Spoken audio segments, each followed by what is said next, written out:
দেশের spin bowling এগিয়ে নিতে সবকিছু উজাড় করে দিতে চান মোহাম্মদ রফিক। শনিবার তাকে স্পেশালিস্ট কোচ হিসেবে নিয়োগ দেওয়ার কথা জানায় বোর্ড। দেশের কিংবদন্তি এই ক্রিকেটের সঙ্গে কথা বলেছেন সহকর্মী শুভদেবনাথ। বাংলাদেশ ক্রিকেটের লিজেন্ডারি স্পিনার মোহাম্মদ রফিক খেলা ছাড়ার পর ক্রিকেট বোর্ডে কোনো পদেই জায়গা হয়নি তার।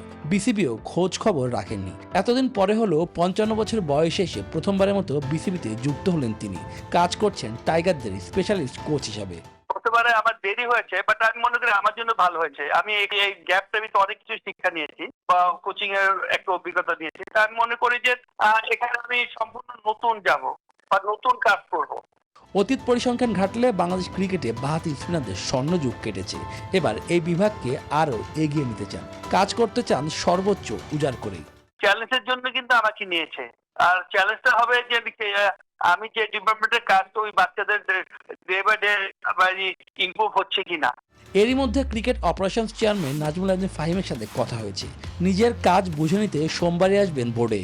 ফাহিম ভাইয়ের সাথে কথা হলো যে একাডেমির কাজের জন্য কাজ করলে তাদের সাথে যাব, যে তারা তো আমাকে অবশ্যই একটা প্ল্যানিং দিবে যে এই প্ল্যানিং অনুমানে এই বাচ্চাদের কাজ করবে। ইনশাআল্লাহ আগে কাজে জয়েন করি, তারপর আপনারা যাচাই বাছাই করেন। কোচিং ক্যারিয়ারে রফিক ক্রিকেট ক্যারিয়ারের মতোই আলো ছড়াবেন সেটি সময় বলে দিবে। তবে বিসিবির এমন ক্রান্তিকালে রফিকের জন্য স্বাধীনভাবে কাজ করা কতটা সহজ হবে সেটি দেখার বিষয়।